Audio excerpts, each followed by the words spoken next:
pessoal, bem-vindos de volta ao nosso canal e bem-vindos de volta às nossas reviews de Legion. Hoje a gente tá aqui para falar do quarto episódio da terceira e última temporada da série mais subestimada dos últimos 10 anos, ao lado de The Leftovers. Boa!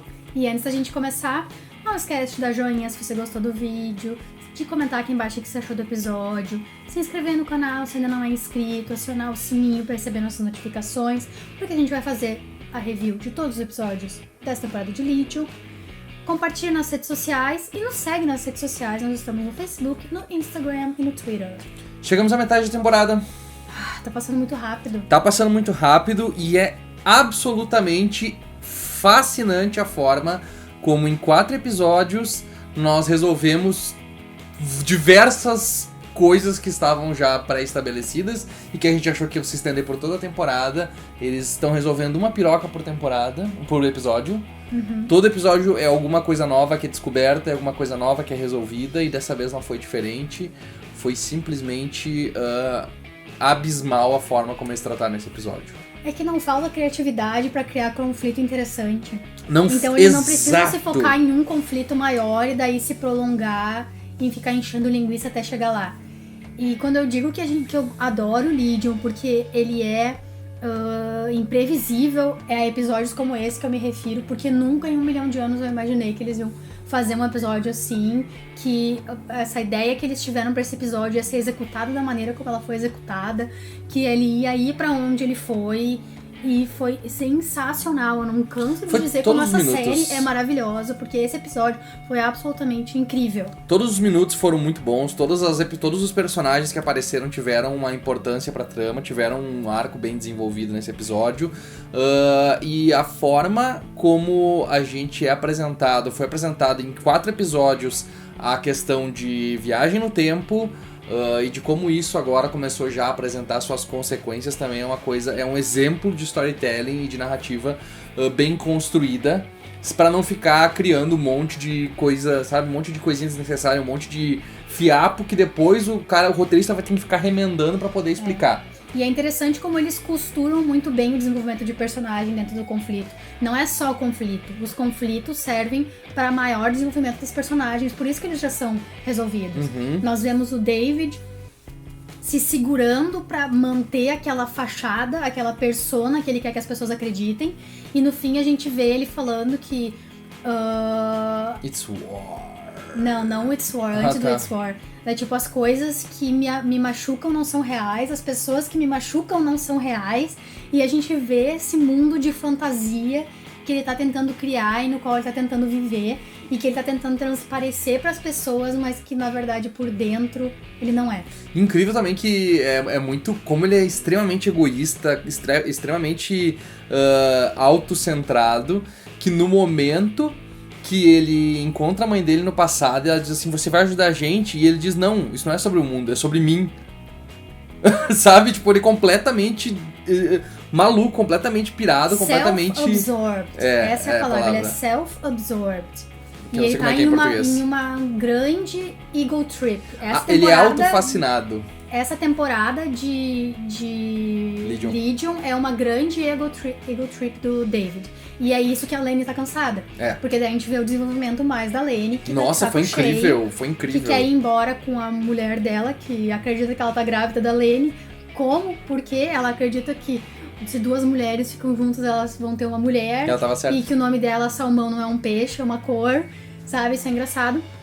E também a questão de parecer que a única passagem de tempo, a única manipulação de tempo que a gente vê que é real é a da Lane, que deixa ela destruída porque ela não tem, porque ela quer fugir pra proteger a família dela, e ela tem isso roubado dela por causa do David. Não, aquele momento da Lane foi absolutamente perturbador, porque é quando a gente se fraga que ela, tipo assim, meu Deus, ela vai tentar sair dali e vai dar alguma merda. E aí foi completamente assustador ver a criança nascendo e ela tendo ali todos os momentos da vida dela. E por mais incrível por mais torta e destruída que a Lane seja, que ela não tem ela não tem, a mente dela não funciona normalmente, Mas a gente vê o desenvolvimento dela com a filha dela e no fim da vida dela, a filha dela dizendo pra ela, ó, que bom que tu tava comigo o tempo todo esse tempo ao meu lado. E tu fica... E depois ela deitada, sofrendo, e ele dizendo, não, eu vou te ajudar aqui. Daí ela sai fora. Ela encheu o saco da manipulação dele. Ela diz assim, não, eu quero sentir isso, que isso é real. E tipo... Que momento. É o momento em que eu espero que a Lane tenha virado o Jesse.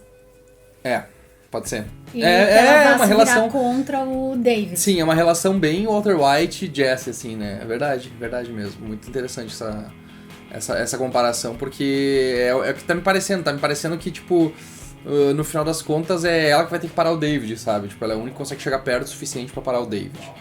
E da mesma forma que ela teve um arco muito legal, eu adorei o arco da Cid também, com ela mesmo, e dessa metáfora dela pro estupro, né? Sabe que, tipo, quando ela descobre que o sexo não é... Quando ela é criança, ela descobre que o sexo não é amor, o sexo é uma questão de poder ali.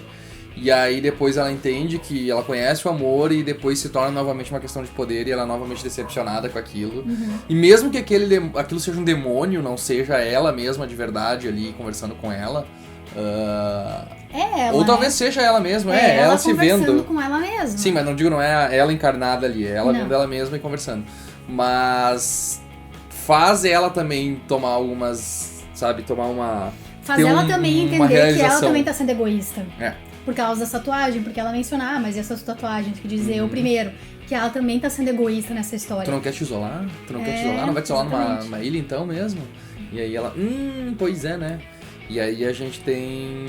E tem, obviamente, toda a situação dos demônios azuis, que foi uma coisa maravilhosa. Desde a primeira aparição deles, que é uma coisa completamente creepy, que é um olho só girando e a maçã apodrecendo, todos aqueles... A forma como eles fotografaram aqueles desgraçados, e eu adoro isso, eu adoro quando eles não mostram como o bicho é.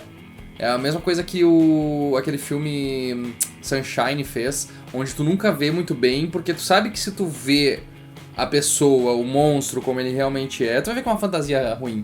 Então eles desfocam eles com blur, e é um blur muito estranho, porque parece o blur fica parado, mas o olho dele mexe. Então, tipo, mexe em tempo normal. E eles andam conforme as batidas do relógio. E, nossa, cara, aquilo ali foi uma coisa completamente mindfuck total, assim. E esse foi quase um episódio de terror. Foi quase um episódio de terror de uma série de TV. Foi muito interessante isso. E também a questão... O Carrie voltou agora, né? Voltando a falar sobre as resoluções das histórias. O Carrie ficou longe de 2 episódios. E o mais interessante é que ele... A forma como ele volta também. Porque ele começa mexendo no cocô do bicho, que é aquele azul estranho lá. E por algum motivo... Ele fala. Pois é, mas... O tempo... Aquele pedaço de tempo em que o David enganou ele foi comido. Então naquele tempo não existe, então ele não tá mais manipulado. Genial, que é o grande medo da Switch. O grande medo da Switch é se eles não conseguirem parar e eles comerem milhares de anos, a gente não tem como parar eles se a gente nunca tiver nascido. Genial. Ótimo. E a forma como o David também começa a se mostrar pra Switch, porque a Switch via ele como um cara mestre, mas ele começa a abusar dela, ele começa com a mesma relação que ele construiu com a Sydney, ele tava refletindo nela e ele reflete nos outros, os seguidores dele também, né? Porque ele obriga eles a se sentir bem, obriga eles a se sentirem protegidos e dependerem dele. E aí no momento ele diz assim, tu quer que eu te force a fazer isso? E aí ela... Como é que é? E aí já muda logo porque os bichos começam a invadir. Mas ela sente o enrosco. E é interessante porque é um setup muito bem feito pra quando o Carrie diz pra ela, eu vou te tirar daqui, vou te salvar. Ela, beleza, eu vou embora contigo porque eu não quero mais ficar com esse maluco aqui que ele quer me fuder, tá ligado? Eu achei muito boa a forma como ele estabelece e tem esse payoff muito bem feito também. Tudo é muito setup e payoff de qualidade ao longo desses personagens, assim. E obviamente a gente tem aquela outra cena maravilhosa, outro momento maravilhoso, outra ideia genial, outra solução visual extremamente criativa, que são as fotografias e o grupo de resgate ao tempo se locomovendo The time between time. No time between time, se movendo nas páginas de um álbum praticamente, assim. Porque não eu ia dizer Polaroid, mas não é bem uma Polaroid ali, porque não tem as barrinhas em cima e embaixo. Mas caralho, mano, aquilo foi genial, meu Deus do céu, como é que eles... Eu fico pensando de onde é que eles tiraram essas inspirações visuais, porque nem os quadrinhos são tão criativos assim. Nem os quadrinhos de Legion conseguem ser tão criativos assim. Normalmente eles vão mais pro lado da... ele tem múltiplas personalidades. Isso é uma coisa que, tipo, a série praticamente quase relega, né? Tipo, é só, tipo, é um fato. Mas a gente pode trabalhar com outras coisas mais interessantes aqui. E a forma como eles... enfim, tem que ir lá, tem que enfrentar o Farouk, todos eles enfrentando os bichos e tomando uma costa deles, apesar de tudo. E tudo sendo resolvido pelo David, porque ele mostrou que ele é o mais fodão do universo. Que ele é Deus, que é o que ele acha que ele é. Porque esse é o tempo dele, que agora é guerra. Foi maravilhoso, cara. Maravilhosa também.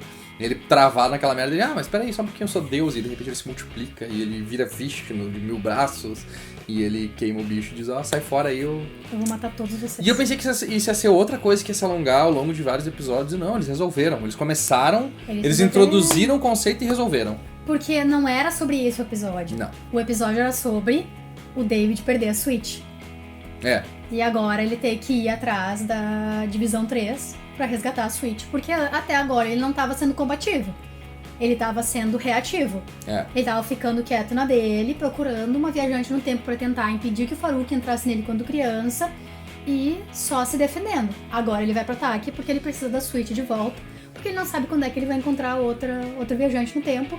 E ele não vai ter ninguém do lado dele, porque é possível que a Lenny... bote o pé na estrada. Bote a culpa nele, mas aquele futuro então que a gente vê na outra temporada dele sentado com o cabelo erguidinho e esse aí talvez pode começar a se descartar. Uma coisa que a gente tava... Esse é o problema assim que eu digo, não dá pra gente conseguir... A gente não consegue teorizar muito. Não. Porque o problema é que, tipo assim, a gente tava começando a ter umas ideias, eu tava conversando com alguns amigos, e a gente tava dizendo, alguns amigos que assistem, porque eu, graças a Deus, tenho alguns amigos que assistem, e a gente tava falando e dizendo, mas eu tô achando que os demônios ali, na verdade, é o David, mas não tem nada a ver. Não tem absolutamente nada a ver. São só umas criaturas que vivem no tempo, se alimentando de tempo... E fazem o caos. E até quando o Carrie pergunta, né, tipo, mas qual é o objetivo deles? Eles têm alguma agenda?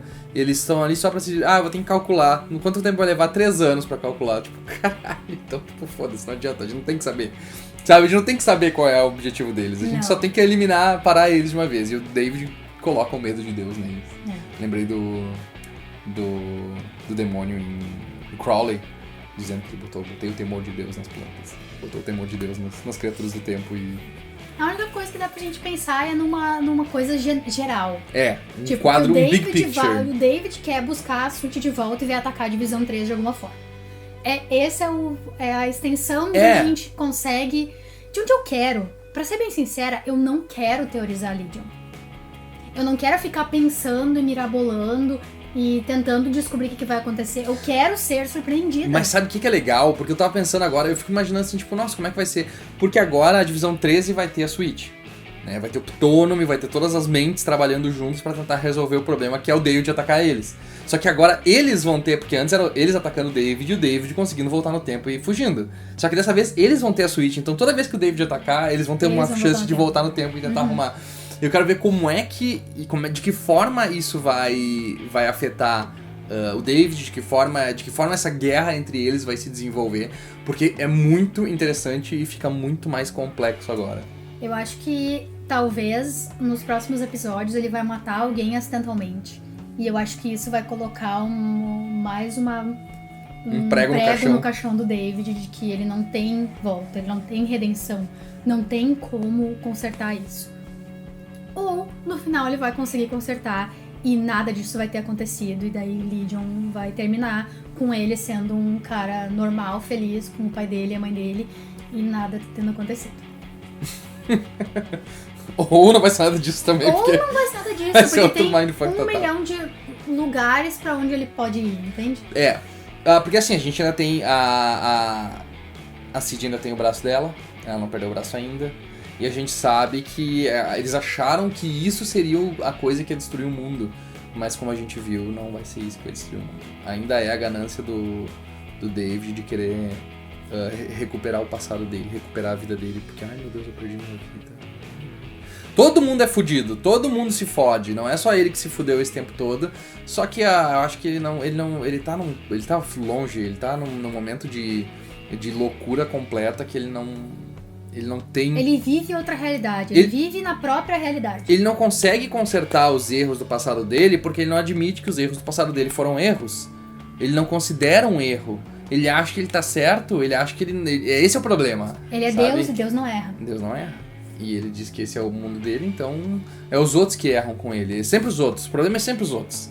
Né? E eu acho que esse é o grande drama, a carga dramática do David e do Legion. Então tá. Então é isso, gente. Essa foi a nossa review do 4º episódio da 3ª temporada de Legion. Não esqueçam, como sempre, de dar joinha se vocês gostaram do vídeo, de comentar aqui embaixo o que vocês acharam do episódio, se inscrever aqui no canal e acionar o sininho para receber notificação das nossas próximas reviews. Gente, não esqueçam de compartilhar com os seus amigos. Não necessariamente nosso vídeo, Legion. Compartilhem Legion com seus amigos. Postem nas suas redes sociais, falem como a série tá maravilhosa. Como ela é subestimada. Como ela é subestimada. Como ela é visualmente porque senão genial. Ela vai vir, ela vai embora e ninguém vai falar sobre ela. Porque se ninguém tá falando dela agora, ninguém vai falar dela depois que ela terminar. E isso é muito triste. E a gente tem uma playlist também, se vocês quiserem recomendar pras pessoas, com todas as reviews de todos os episódios de Legion até agora. Aí você chega assim, vai assistir, assiste as reviews que vai te ajudar a gostar mais da série. Sabe? Porque é muito legal ter alguém pra conversar, e Legion é uma série que às vezes as pessoas não têm muito com quem conversar. Então pelo menos tem as reviews que elas podem comentar, e a gente de alguma forma vai responder, ou elas vão ver nas outras reviews e vão acompanhar com a gente aqui e passar essa palavra adiante. Passe a palavra de Legion adiante. E nos siga nas redes sociais, nós temos página no Facebook e grupo fechado, e nós temos perfis pessoais e do canal no Instagram e no Twitter, tá bom? Até a próxima!